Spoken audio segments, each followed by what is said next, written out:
Welcome to Popular Pixel.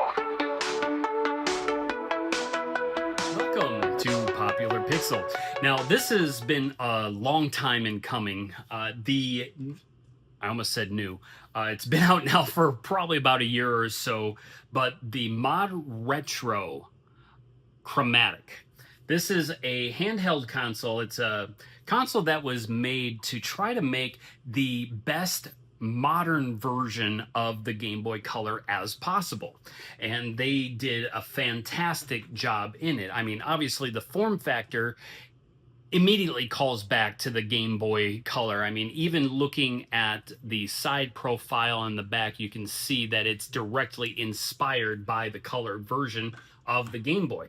Not to mention that it can also do both original Game Boy games and Game Boy Colors, and even these new games that they're releasing. Like, for instance, this one here is actually a remake of Tetris, and this is honestly one of the best games on this console so far that has been either released or re-released. Now, I say re-released because there are many games that are being released that have already been put out on the Game Boy Color originally. Oftentimes, they make some few adjustments to it. Now, for the game Tokitori, I have never actually played the original, so I couldn't even tell you what the difference between the original and this one is.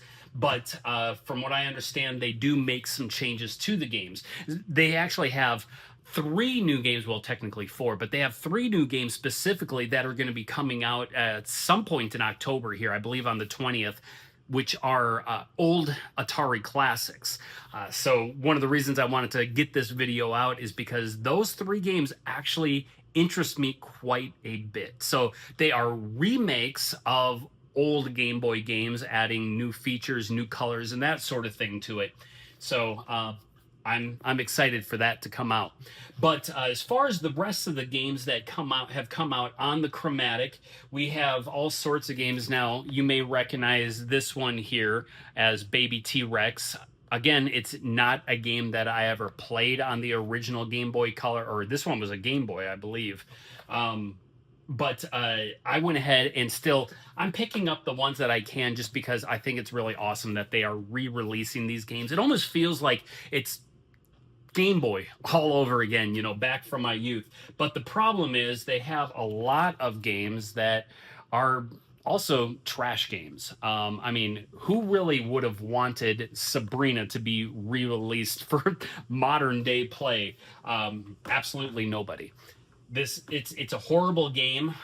If they were trying to really work this the way they probably should, of course, I don't work for them, so I can't say, but I have my own opinion. If they're going to re-release games, they're going to want to try to go after those games that are of the high value. I can actually buy, for instance, Sabrina, still in the box, off of eBay, the original game, cheaper than I bought this one for. But again, I went ahead and bought it just out of support for what it is they are doing. Now, some of the other things, of course, that they are doing are releasing new games. Now, a lot of these games were made with that Game Boy program where you can make your own games on, I think it's called Game Boy Maker, Game Boy Player. I don't really remember. But a lot of the games are okay at best, and at worst are just not even worth playing. So I hope that their standards are going to go up a little bit higher, because if this is going to be sustainable, they're going to need to release games that are actually good. They actually have a way of connecting directly with their buyers by asking them to do reviews and that kind of thing. I've been going on and actually taking a look at some of the reviews after people buy these games on their website.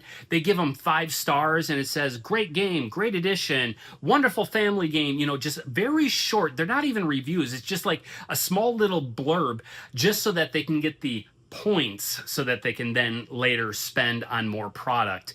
I think something needs to be revamped with that on their website. Like, with game facts. I believe they force you to have so many words before they'll even allow you to do a review.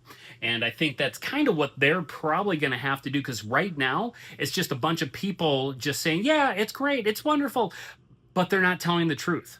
They're not even talking about the game. They're just kind of throwing it out there so they can get those free points and move on.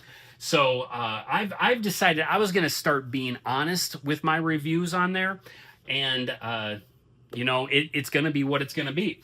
I will actually get into reviewing each one of these games individually, so that way you as the viewer will know which games are worth playing and which ones are not. But I've got the whole lot of them so far, and I'm going to continue to buy them. Again, I love the idea, and I absolutely love the console. Now, one of the things about this system is that you can actually hook it up. Sorry, that is a very loud speaker. You can hook it up to your computer, and you can stream with it as well. Now, it's not perfect. They're still working on it. They haven't figured out a way how to get the audio to come out of it into the computer with just that one cord. So they're actually trying to figure that out, I guess. Maybe they think they figured it out. I don't know. But right now, you actually have to plug two cords in, one for the audio jack and then one for USB-C. The problem with the audio jack is it's not of the highest quality. There's a lot of noise on the connection. Now, that I may have something to do with the cord. As a matter of fact, I did some reviews last month with my video game monthly box, and the audio was awful, and I really do apologize for that. But this actually, after changing that cord out and using a different cord, it has significantly improved the audio. But anytime there's nothing going on, let's say you're in a scene where all of a sudden the audio cuts out, you can still hear the hiss coming out of that cord, and I don't like that. But I do absolutely love the console. And like I said, the Tetris, that's by far one of the best things on here. But one of the things that I think they're really doing right here is you actually can put your AA batteries right in the back, or in this case, I have the rechargeable battery pack that you can buy separately. It doesn't come with the console. That's not really a big problem for me. I'm just glad that they actually did that, because I've actually played this console a whole lot more than when I was playing it off of batteries. So being able to recharge it does help. And the screen is absolutely clear. It's an IPS screen, and it actually has the sapphire glass on the outside. Now, they have actually released a new version of it where you can go with the sapphire or you can go with the less quality glass. But of course, there's a huge difference in price. This one I had actually purchased at GameStop. And as a matter of fact, it was the first time that I had ever even heard of it. I went to GameStop to do something. I think it was regarding my Nintendo Switch 2 back before it was released. And I saw this sitting back there. I'm not a fan of the style of artwork that they went with the box. I know they're trying to go for this kind of middle school theme where, I'm going to draw on my Trapper Keeper or, whatever the case may be. But I'm not a fan of that style. I think they really should have gone to grab some more of the roots of the Game Boy console to pull into it to kind of give it that, I guess, higher tier look. But it is what it is. I still love the console, so don't let the box drive you away. But the other thing that they also have released recently was the link cable. Now, this can link up with the older Game Boy as well, and I don't have another ModRetro to actually try it out yet, so I've opened it, and that's about all I've done, and I haven't actually used it. But I do plan on continuing to buy anything that they're going to be releasing along with this. So, before I get any further, I just want to go ahead and say we're going to jump into some of these games here, just so you can get an idea of what this console looks like, what it has to offer. I'll basically be doing this just by shooting the screen directly, so you can get an idea. And I'll even throw in some extra footage that I had filmed that shows the usage of this thing in direct sunlight. It's way better than my old iPhone. Of course, the new iPhone 17, it's quite a bit better. But my last iPhone, you couldn't even see it when the sun was shining on it. But man, this thing is amazing. So no more, you know, sitting inside the house trying to find the brightest light that you could find to sit under and play your Game Boy games. And no more are you having to hide away from the sun either. So as it is, let's go ahead and get into this. Well, I thought the best place to check out is going to be with Tetris, and mainly because this is the game that comes with the console, rightfully so. And again, like I said, it's probably one of the best games that has been released on the system. Now, there's a few others that I do actually find quite engaging, but we'll get to that eventually. But here we are. I'm going to go ahead and turn this volume up a little bit and just let you take a look at this here. Now, the screen, you know, being recorded from a camera like this is truly not doing it the justice as it is when you look at this thing directly. This screen is simply amazing. Through the camera, it looks kind of washed out, but the colors on this thing are so vibrant. It's amazing. But with this version of Tetris, of course, you got your usual marathon, you got your ultra and sprint and endless. Now with endless, it's very much like the original Tetris game where you kind of, was it this one? I don't remember. You can actually get an ending though, but you see how it has the ghost image down here? It even has the quick drop, but it also has this. You can actually hold a piece by pressing the select button. So I think that's just simply amazing that they worked all of that into this here. And I got to be careful not to let it go off camera, and I do apologize if I do, because I'm trying to focus on the, well, maybe if I focus. All right, let's try this.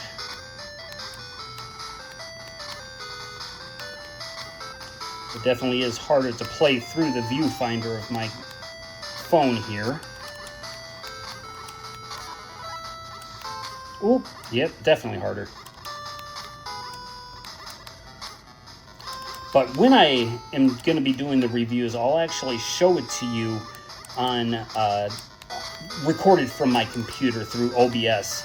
But I figured that this would be the best introduction for right now to kind of show off some of the stuff that this thing can actually do. Now, this one is one of the homemade games. This is actually a game that I was, in fact, excited for just on name recognition alone. But unfortunately, that name recognition, oh wow, that looks really washed out on here, so I apologize. But the name recognition, I should have known not to I guess, kind of trusted. It's an okay game. It's probably one of the better games that has been released on the console, but it's still, it lacks so much. There's not a whole lot of depth to it, and it is really having some issues here. Oh, you know what? Let me try this.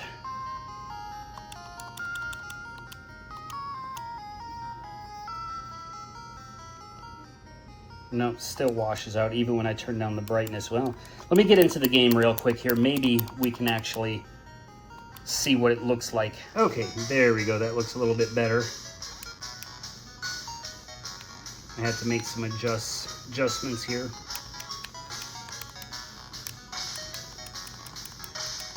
So this is very much so like Wonder Boy 3, where you actually have your little character, but he eventually starts taking on the, I don't know what you would call it, but he takes on the roles as different creatures. And, well, you know what? I guess I'll have to wait, because this is actually very awkward to play this one this way. I can't see what's going on. We'll show this one to you later, but I do like the way the game looks. It has a nice, fresh look to it as compared to most of the games that have been created using this platform. But again, we will get into that a little bit more later on. All right, so this game, again, also a new game. It has been designed more with the original Game Boy in mind rather than doing the Game Boy Color thing. But again, the stylings that they use for the artwork, excellent, super excellent. I don't know if any of you have ever played Oh goodness, it just escaped from my mind. Oh, Chuck D Head, Chuck Rock, not Chuck Rock, but yeah, that little Halloween character. He was a mummy, and he throws his head or his intestines come flying out with the face that's inside of it. Anyways, that's kind of what this reminded me of, and I'm sure there's a lot of inspiration that came from it. There's also a Sega Master System game that used that same idea. The names just are not coming to me at the moment. Unfortunately, that happens a lot with my brain. But again, we will get into this more later on. One of the things, though, that I do simply think that ModRetro is really going to have to think hard about is doing a little bit more quality control with the games that they release. And the reason for that, of course, is because when you just are going to release a bunch of shovelware, you're going to have people who get burned out real quick. So ModRetro, if you're listening, try to make sure that you're actually getting stuff that is worthwhile. Don't just put it on there because you can get your hands on it, Sabrina. But actually do something with it. Do something that is worthwhile and worthy of your brand, honestly. As I said, I'm planning on going through and actually taking a look at every single one of the games that do come out on this console. So that way you can get an idea if it's worth your money. Even if you don't own one of the ModRetro Chromatics, it's still worthwhile for you to be able to take a look at the games that are coming out and see if you want to at least get it for maybe your setup. Maybe you already have a modded Game Boy and you just absolutely love it, as you should. But go ahead and take a look at those videos as well and see what you might be missing out on or what you might want to miss out on. But until next time, guys, remember, keep on gaming. Take care now.